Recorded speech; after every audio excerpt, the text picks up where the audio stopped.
Hi friends, मैं माधव आप सबका स्वागत करता हूँ मेरे YouTube channel work and play with मस्ती में। आज हम करेंगे chapter 2 federalism civics class 10th।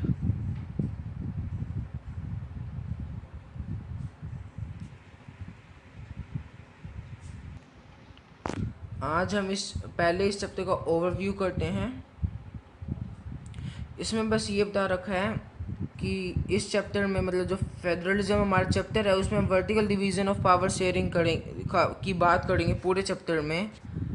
ठीक है, वर्टिकल पावर डिवीज़न जो कि सेंट्रल स्टेट गवर्नमेंट के बीच में होती है और इंडिया में तो पंचायत में भी होती है।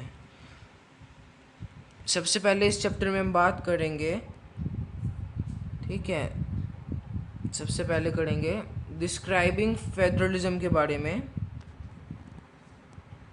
फिर उसके बाद करेंगे practice of federalism in India. तीसरा टॉपिक रहेगा हमारा फेडरलिज्म इन प्रैक्टिस, फेडरलिज्म को प्रैक्टिस में लाएंगे जब। और आखिरी में होगा हमारा लोकल गवर्नमेंट के बारे में। ठीक है,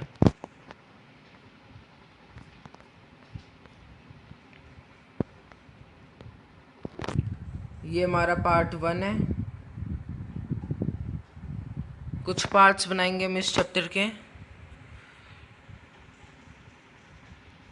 ठीक है, तो पहला है व्हाट इज फेडरलिज्म, ये हमारा पहला टॉपिक है। तो अब इसमें बात करेंगे बेल्जियम और श्रीलंका जो हमने पिछले चैप्टर में पढ़ा था। थोड़ा सा इंट्रोडक्शन लेंगे इन दोनों कंट्रीज की बात करते करते। ठीक है,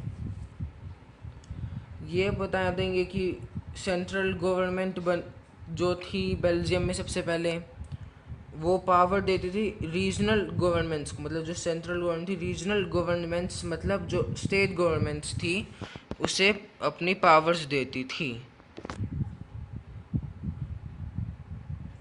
रीजनल गवर्नमेंट्स लेकिन एग्जिस्ट करती थी पहले भी, फिर भी सेंट्रल गवर्नमेंट पावर देती, मतलब सेंट्रल गवर्नमेंट ज़्यादा पावरफुल थी स्टेट गवर्नमेंट से। ठीक है, लेकिन बेल्जियम में 1993 में, ठीक है, ये ईयर याद कर लेना, 1993 में regional governments were given constitutional powers that were no longer dependent on the central government. मतलब रीजनल गवर्नमेंट्स जो थी, ठीक है, उनको कॉन्स्टिट्यूशनल पावर्स दे दी थी और अब वो डिपेंडेंट नहीं थे, मतलब सेंट्रल गवर्नमेंट पर डिपेंड नहीं करते थे। इसका मतलब है बेल्जियम शिफ्ट होगी यूनिटरी गवर्नमेंट से फेडरल गवर्नमेंट में। ठीक है, अब यहाँ पे यूनिटरी और फेडरल गवर्नमेंट का मतलब क्या है बताएंगे। अभी ये है कि यूनिटरी गवर्नमेंट में अभी तो ये आगे हम पढ़ेंगे यहाँ पे। ठीक है, ये पूरा हमारा इस पे ही रहेगा यूनिटरी गवर्नमेंट और फेडरल गवर्नमेंट में। तो अभी तो ये याद कर लो, ये बेल्जियम शिफ्ट हो गई थी यूनिटरी गवर्नमेंट से फेडरल गवर्नमेंट में, और श्रीलंका जो थी वो यूनिटरी गवर्नमेंट में ही है अभी तक, इस समय तक। अभी जो ये चल रहा है 2021, अभी तक वो यूनिटरी गवर्नमेंट में ही है। ठीक है, यहाँ से यहाँ तक एक ये लाइन याद कर लेना। Federalism is a system of government in which power is divided between a central authority and various constituent units of the country। मतलब जो फेडरलिज्म है वो ऐसा सिस्टम है गवर्नमेंट का जिसमें पावर डिवाइड करते हैं सेंट्रल अथॉरिटी में, मतलब जो सेंट्रल गवर्नमेंट है, और कॉन्स्टिट्यूएंट यूनिट्स मतलब जो स्टेट गवर्नमेंट है उसमें पावर डिवाइड हो जाती है। ठीक है,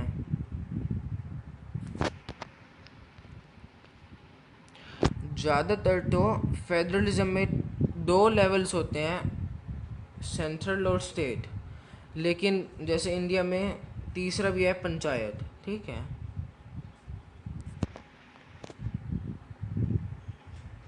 यहाँ पे ये है कि जो गवर्नमेंट है, मतलब यहाँ पे सेंट्रल गवर्नमेंट की बात कर रहे हैं, वो तो कुछ कुछ सब्जेक्ट्स देखते हैं जो कॉमन नेशनल इंटरेस्ट पे बेस्ड हैं। ठीक है, जैसे पॉपुलेशन कह सकते हो वगैरह। ठीक है, वहीं प्रोविंसेस या फिर स्टेट्स कह दो, वो ये वाली गवर्नमेंट देखती है day to day administering of their state. मतलब ये प्रोविंसेस और स्टेट हर दिन की सब्जेक्ट्स पे देखते हैं। ठीक है, ये याद मत करना, बस समझा रहे थे।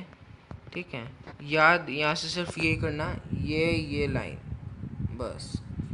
ठीक है, और ये यहाँ मैप में देखें तो ये क्या बता रहे हैं,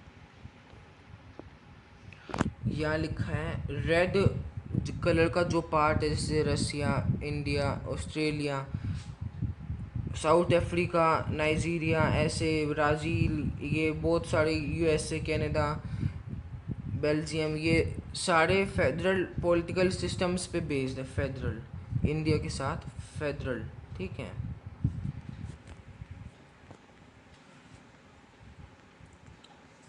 अब आएगा ये पेज, हमारा मेन टॉपिक है। ठीक है,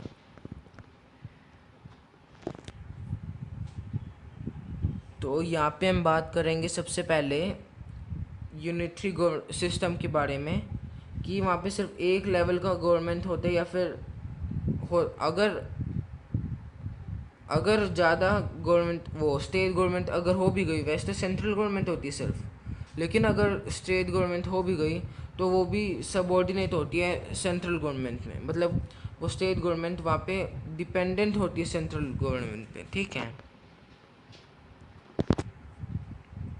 the central government can pass on orders to the provincial और लोकल गवर्नमेंट। सेंट्रल गवर्नमेंट अपने लॉ वगैरह जो भी है पास कर सकती है, अपने ऑर्डर्स लोकल गवर्नमेंट्स को, क्या सकते हैं, स्टेट गवर्नमेंट्स को। ठीक है, प्रोविंशियल का मतलब भी स्टेट होता है। ठीक है, लेकिन फेडरल, ये तो हो गया यूनिटरी गवर्नमेंट के बारे में, लेकिन फेडरल में ऐसा नहीं होता। ठीक है, फेडरल में क्या होता है, जो सेंट्रल गवर्नमेंट है वो स्टेट गवर्नमेंट को ऑर्डर पास नहीं कर सकती, जैसे यहाँ पे पास कर रही थी ना, यहाँ पे नहीं कर सकती। ठीक है, स्टेट गवर्नमेंट के पास अपनी खुद की पावर्स होती है, और वो सेंट्रल गवर्नमेंट को आंसरेबल नहीं है, वो सिर्फ पीपल को आंसरेबल है। ठीक है, both these governments are separately answerable to the people. दोनों स्टेट गवर्नमेंट और सेंट्रल गवर्नमेंट दोनों ही पीपल को आंसरेबल है, एक दूसरे को नहीं। ठीक है, यहाँ से ये आ सकता है कि, ठीक है, ये रहा क्वेश्चन। ठीक है, difference between unitary government and central government, तो आपको ये सारा लिख के आना है, यहाँ से यहाँ तक। ठीक है, यहाँ तक तो हो गया यूनिटरी गवर्नमेंट की बात, और यहाँ से यहाँ तक हो गया फेडरल गवर्नमेंट की बात। ठीक है,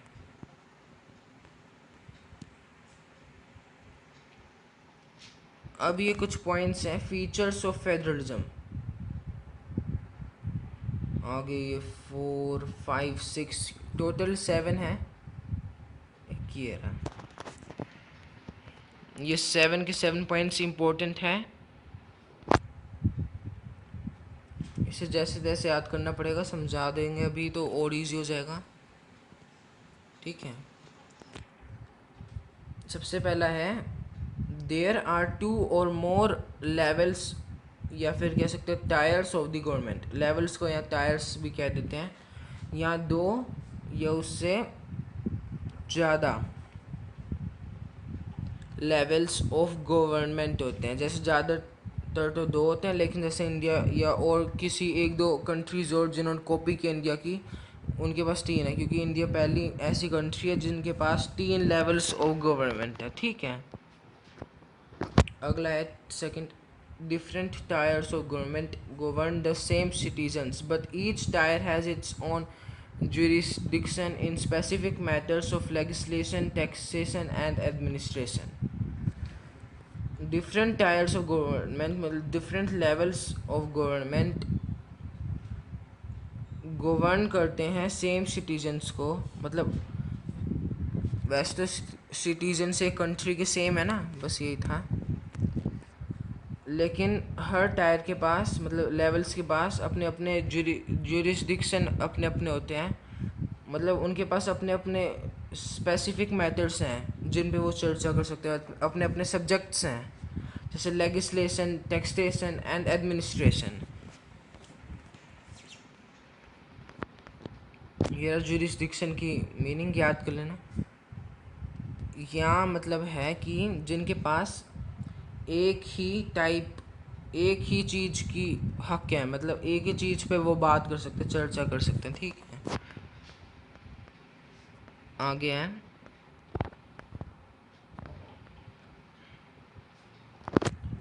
थर्ड, यहाँ पे आ जाएगा यहाँ पे आ जाएगा जैसे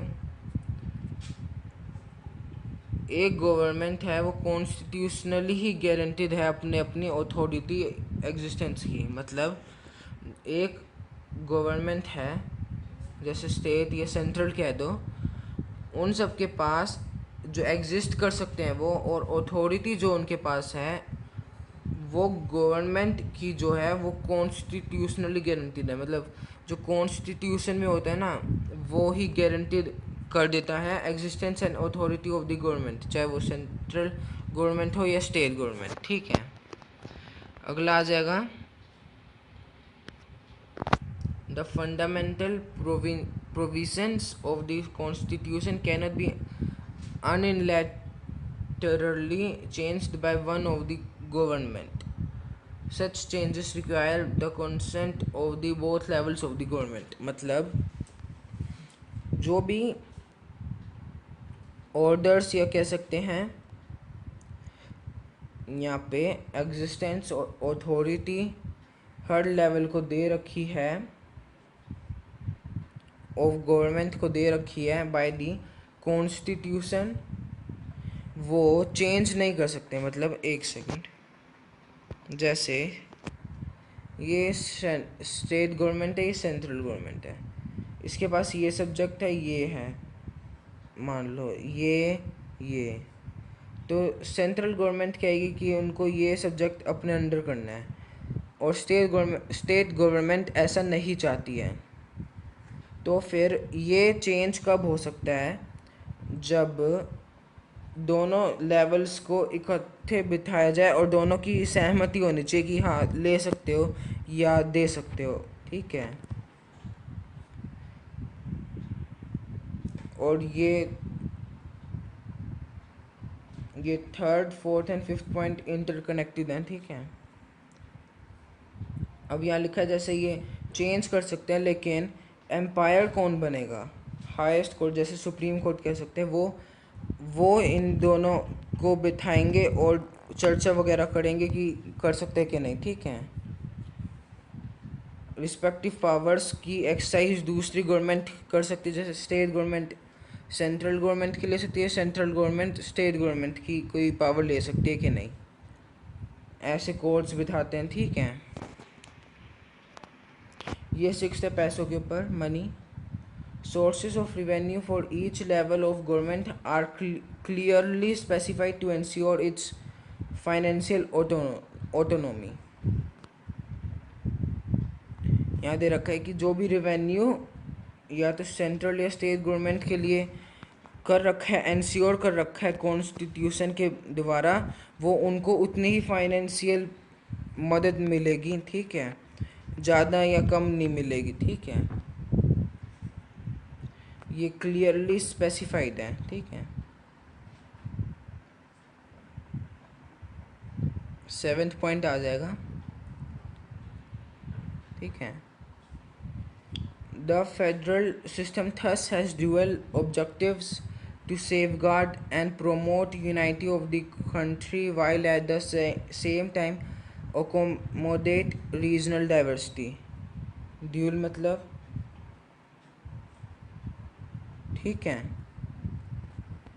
मतलब यहाँ क्या लिखा है कि फेडरल सिस्टम हैज़ ड्यूल मतलब टू ऑब्जेक्टिव्स है उनके पास, एक तो सेफ गार्ड करना यूनाइटी ऑफ कंट्री को और प्रोमोट करना, एक तो सेफ गार्ड करना मतलब बचाना और बढ़ाना, बचाओ भी और बढ़ाओ भी, ठीक है, यूनाइटी ऑफ गवर्नमेंट को, ठीक है। और साथ साथ एक तो ये हो गया और दूसरा है अकोमोडेट करो रीजनल डाइवर्सिटी, मतलब रीजनल डाइवर्सिटी को भी बढ़ाओ, ठीक है। और इसमें क्या आ जाएगा, an ideal federal system has both aspects mutual trust and agreement to live together. एक आइडियल फेडरल सिस्टम को दो एस्पेक्ट्स हैं, एक तो म्यूचुअल इंटरेस्ट जो एक दूसरे को पसंद है, और एग्रीमेंट टू लिव टुगेदर कि सब इकट्ठे रहें, ठीक है, सब भाईचारे से रहें, ठीक है। तो यहाँ पे ये आ जाएगा कि एक तो ये कुछ पॉइंट्स याद करो, पूरे पूरे छोटे भी कर सकते हो, ऐसे तो इतने बड़े नहीं, ये 7th पॉइंट जैसे, ठीक है। 7th पॉइंट में ये 10 है रीजनल डाइवर्सिटी तक, और एन आइडियल से लिव टुगेदर तक, ये कुछ लाइनें, ठीक है, बाकी बीच का छोड़ देना, ठीक है। अब बैलेंस ऑफ पावर जैसे, ठीक है, आगे पढ़ेंगे। Exact balance of power between central and state government varies from one federation to another, मतलब फेडरेशन की भी 2 टाइप्स हैं, ठीक है, जैसे ये एक तो कमिंग टुगेदर फेडरेशंस और होल्डिंग टुगेदर फेडरेशंस, ठीक है। तो बैलेंस है एक पावर का सेंट्रल एंड स्टेट गवर्नमेंट में, एक फेडरेशन में।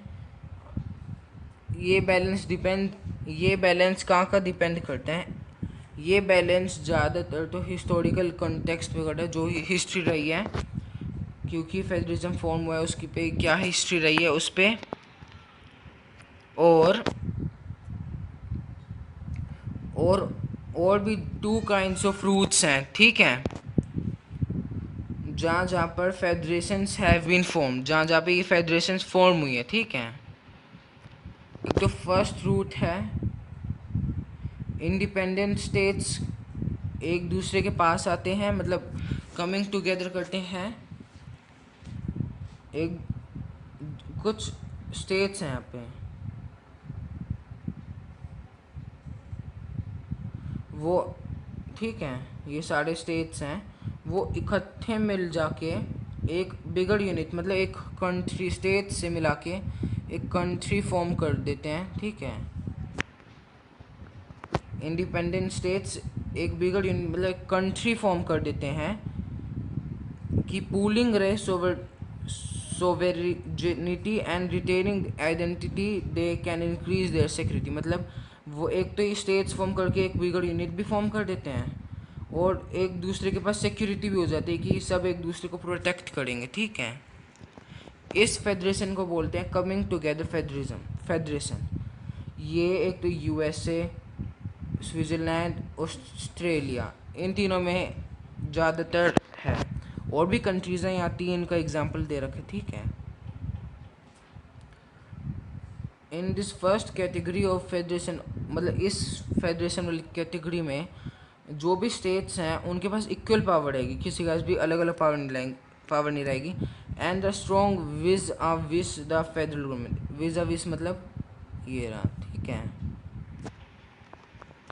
मतलब कोई भी एक, मतलब state government comparison to federal government strong रहेगी, मतलब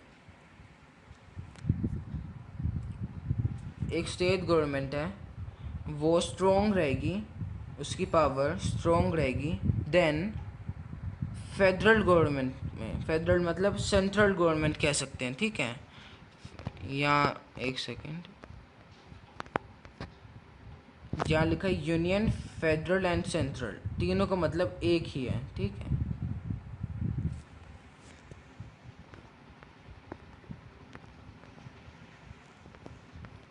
हाँ, अब यहाँ है द सेकेंड रूट, वो जो फर्स्ट रूट था ऊपर जो था कमिंग टुगेदर फेडरेशंस, और अब है होल्डिंग टुगेदर फेडरेशंस। यहाँ पे क्या होता है, एक कंट्री है वो डिवाइड्स करती है पावर बिटवीन कॉन्स्टिट्यूएंट स्टेट्स, एक पूरी की पूरी कंट्री पहले से होती है, यहाँ पे अलग अलग स्टेट्स फॉर्म कर देती है, ठीक है, उल्टा हो जाता है ऑलमोस्ट।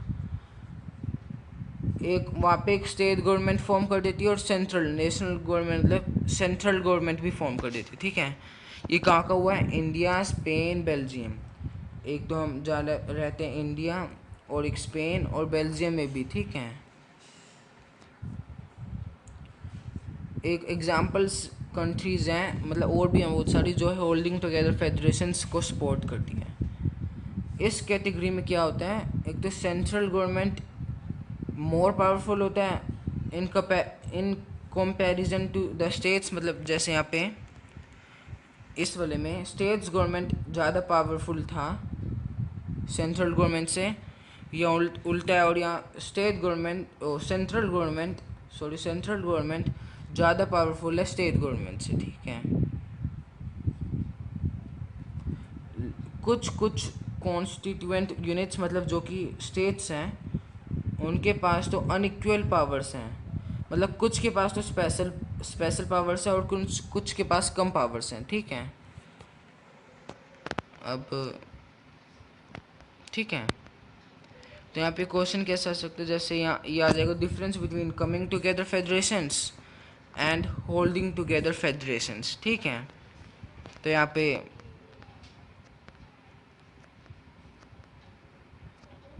ये पूरा लिखना है, ठीक है।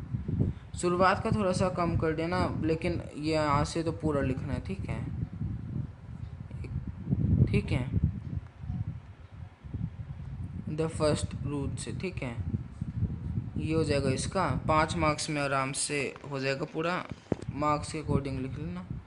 और ये होल्डिंग टुगेदर फेडरेशंस, ठीक है। यहाँ 5-5 पॉइंट्स लिख देना, इनमें से कोई भी जो इजी लगे, और हमारा हो जाएगा पूरा, ठीक है।